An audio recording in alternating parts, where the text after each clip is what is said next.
Hello, class. How you doing? It's little Tommy coming at you. Homeschooling number 54. Sorry I was off on a little trance there. Might take me a minute to come back to reality here. That's a fun loop to play over. I'll show you that in a minute. I made that up last night. And it's fun. I'll show it to you. We got some good stuff today. Let's see. I wanted to say, well, I got the full homeschooling compliment going here today. I got the mug, and I've got the hello class shirt. I just didn't, man, it's been minutes, but I want to mention that www.guitarhouse.net is where you get that stuff. And I'm not trying to sell you nothing, but this mug is badass. This would be my favorite coffee mug, even if it said Gildan on it. This thing's like 10 pounds, built like a brick shithouse. Look at that. You see the coffee in there? It's the cream. That's where I put the cream level right there. You know, no sugar, just half and half. Somebody asked me about that the other day, so just wanted to show you that.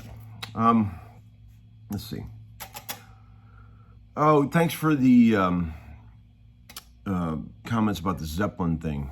You know, that's just that wasn't me. That was just some stuff that Joe Vitale taught me years ago. But a lot of people were blown away by that. You know, the Johnny B. Good, you know, whatever, Little Richard. It's any of those, you know, intros from that era. You know, they're all Carl Perkins. It's all the same stuff. All that stuff. But that's what's going on with that track. And also wanted to say thank you for the guy who does the Eastlake North High School Wikipedia page. He actually updated it to include your old pal on the notable alumni, which is ridiculous. I wasn't asking for that. I just thought it was funny that I wasn't on there.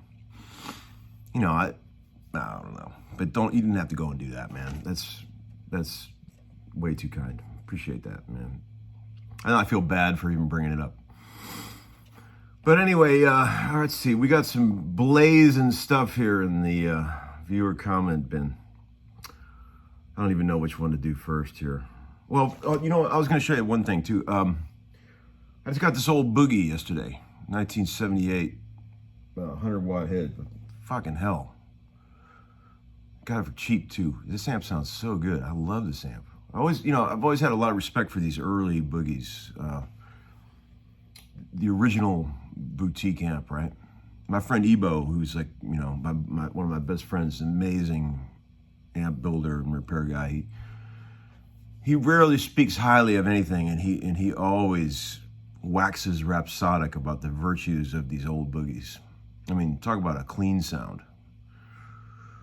That's a good amp. And you can get them for nothing. It's crazy. Anyway, and also yesterday I was going to tell you I got that old Rev V amp that Sean sent me yesterday. That's what I was playing through yesterday on that video. Yes, where I was playing that R&B. That was that amp. And here's my Paul Reed Smith that he made me years ago. Busted this thing out. Man, this guitar kills. I love this guitar. It really plays great. Sounds great. Got an old DiMarzio Super Distortion in there, and then my friend Nick at Glazer's put the treble bleed cap on the volume control, which really works great. God, man, this guitar kills. No inlays, like Uncle Larry wanted it. Cleveland on the headstock. Paul's a good guy. You guys know him? He's definitely an alpha. Total alpha, that guy. Hey, Paul, how you doing? I remember one time I was at, did I already tell you this story? I'm getting senile and old. I can't remember what the hell I've said in 80 some episodes, so please forgive me. I'm 51 now. Starting to go a little bit, but I remember one time I was at Rumble Seat Music, and there was one of those real early Paul Reed Smith guitars there. They look like Les Paul Jr. copies, and it was like worth a fortune because it was one of his original prototypes, and I sent a picture of it to Paul, and I texted him a picture of it, and I said, I can picture you there, Paul, just a lonely man working in his garage with his tools, building these original prototypes. And he wrote back, I should have burned the thing. See, that's the kind of guy he is. I like that. That's funny. All right, so here's an interesting question. I'm gonna have to put the spectacles on. Well, I can see it. A lot of controversy about me wearing glasses yesterday too. Boy, you guys are picky. This guy said, I think you are amazing, but it saddens me that your exposure to music is kind of limited to what mainstream has forced on us.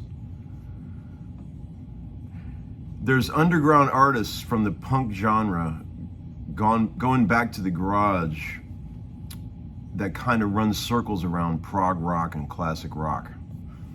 I'm not trying to rag because I think you're great, but you need to dig deeper. Okay, see, that's the kind of bullshit hype that I'm talking about. That kills everything. I mean, even if this guy sent me a bunch of amazing songs that he was talking about, I would still hate it because of the way he presented it to me. You see, you can't, it's bullshit. You can't hype shit like that.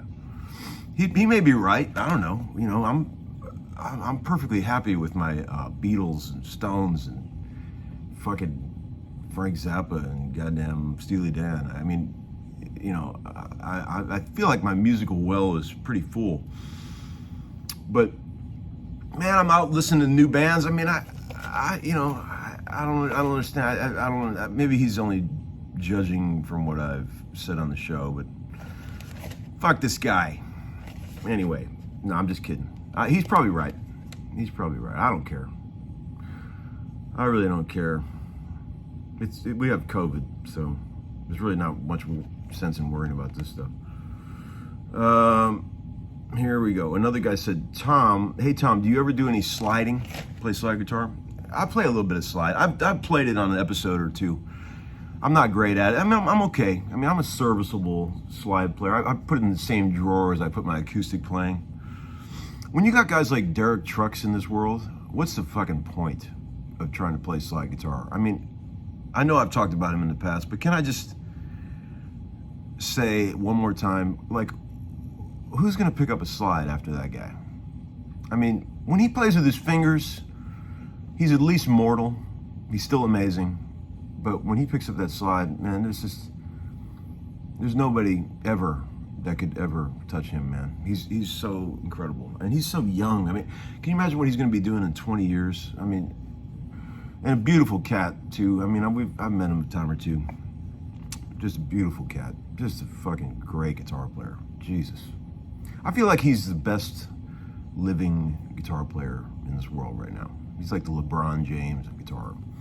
And he's well deserved. And I'm glad it's him, because he's a bad, bad boy. If you're watching, Derek, I love you, man. You're a fucking beast, man. All right, so let's see. We got another guy said, here's a good one.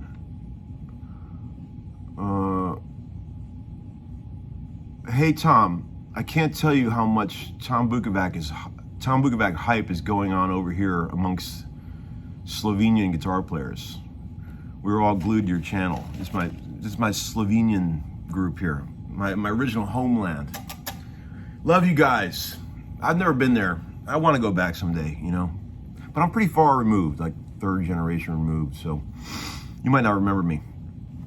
But yeah, man, I've got a little bit of Croatian in me as well, and Slovak, Croatian, Eastern European kind of thing. Weird last name.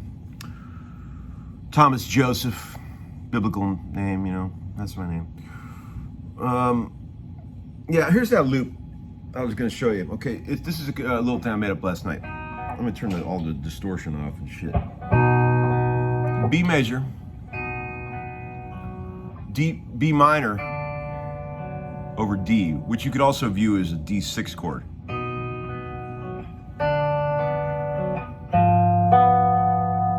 That's like, you could view that a lot of different ways.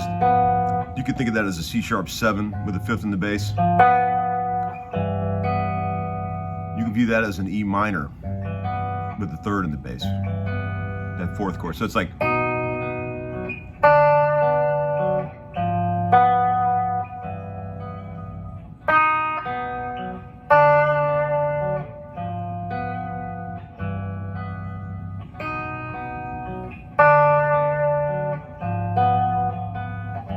and then this chord, which is fucking cool. It's an E minor 6, right? But I'm really emphasizing the 6.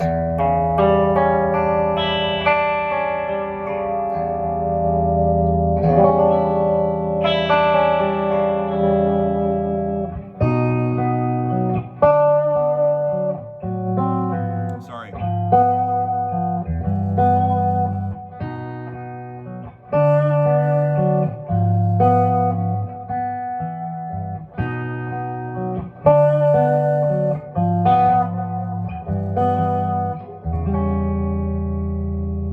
And then it goes to B major.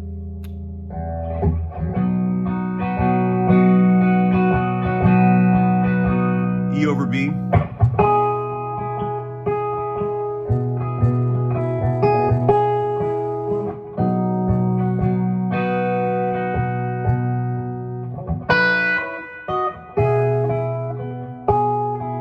Gospel, and then it goes walk down.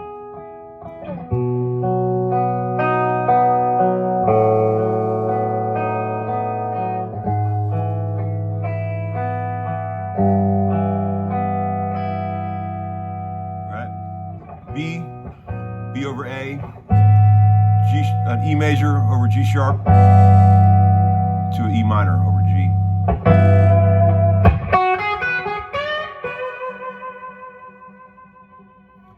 Sustain this guitar has is amazing.